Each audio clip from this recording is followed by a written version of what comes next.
નમસ્કાર દર્શક મિત્રો, આપ જોઈ રહ્યા છો આઈઆરસીટી ન્યૂઝ. હું છું બ્યુરો ચીફ દિનેશ કુમાર બાબરિયા કે નમસ્કાર દર્શક મિત્રો, નવા વિડીયો સાથે આપનું હાર્દિક સ્વાગત છે. હું છું સોલંકી દર્શના. જામનગરના રહીશ વિકલાંગ તુલસીભાઈ છગનભાઈ વાઘેલા જયભીમ સ્ટ્રીટ નંબર 1 રહે તેમની સાથે જાહેરાત દ્વારા ટોટલ 5200 રૂપિયાની છેતરપિંડી કરવામાં આવી છે. તો આવી જાહેરાતથી દૂર રહેવા વિનંતી કરી તંત્રી પી.કે. પરમાર, જામનગર. જામનગરથી પ્રસિદ્ધ થતું આંબેડકર દર્પણ ન્યૂઝપેપરને મળતી માહિતી મુજબ હાલ એક ફ્રોડની આપણો એક સમાચાર આવેલો છે, જે આપણે આ ભાઈને પૂછી શું નામ છે, શું બનાવ બન્યો છે. શું નામ ભાઈ તમારું? મારું નામ તુલસીભાઈ છગનભાઈ વાઘેલા, જયભીમ સ્ટ્રીટ નંબર 1માં રહું છું. અને મેં છેલ્લા તમારો મોબાઈલ નંબર? મારા મોબાઈલ નંબર 94 082 80 55 4. શું તમારો બનાવ બન્યો છે તમારા ઉપર? બનાવમાં મેં આજથી 20 દિવસ પહેલાં એક કોઈંગ કંપની, ઓલ્ડ કોઈંગ કંપનીમાં મેં એક જાહેરાતની અંદર 750 રૂપિયા નાખ્યા, પછી 3000 નાખ્યા, પછી 1500 નાખ્યા, એમ કરીને ટોટલ 5200 રૂપિયા મેં નાખ્યા. અને આને મોટામાં મોટી લાલચ આપી અને તમે વિકલાંગ છો એવા મારા ફોટા નાખ્યા અને મારા આઈડી નાખ્યું.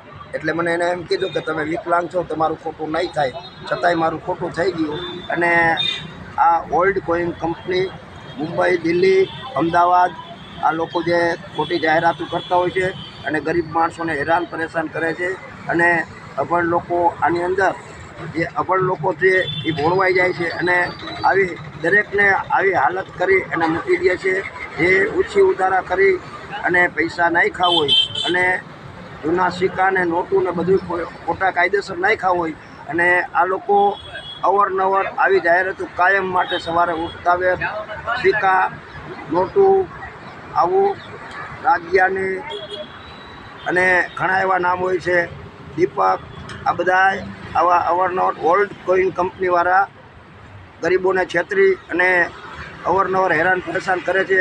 તો જાહેર જનતાને હું જાણ કરું છું કે હું વિકલાંગ હોવા છતાં છેતરાઈ ગયો છું, હોશિયાર હોવા છતાં છેતરાઈ ગયો છું. તો કોઈ આની અંદર કાંઈ પણ પૈસો નાખવો નહીં. હું ખાસ નમ્ર વિનંતી કરું છું કે કોઈએ આવી લાલચમાં આવવી નહીં. અને નાખો તો જ્યાં એનું અધિવેશન રૂબરૂ ભરાતા હોય ત્યાં રૂબરૂ જાઓ અને જો સાચું હોય તો જ કરજો. અને એ વાઘેલા ભાઈ, તમારી ફ્રોડ થયો હોય કેટલો સમય થયો? ફ્રોડ થયો અને મારે આજે 20-22 દિવસ થઈ તો ગયા. તમે આ સાયબરમાં જાણ કરેલી છે? ના, મેં સાયબરમાં જાણ કરેલી નથી, પણ સાયબરમાં જાણ કરવા માટે જતો હતો ત્યારે આપ સાહેબને મળ્યા એટલે મેં તમને વાત કરી કે મારે આવી રીતે આ કરવાનું છે. ઓકે.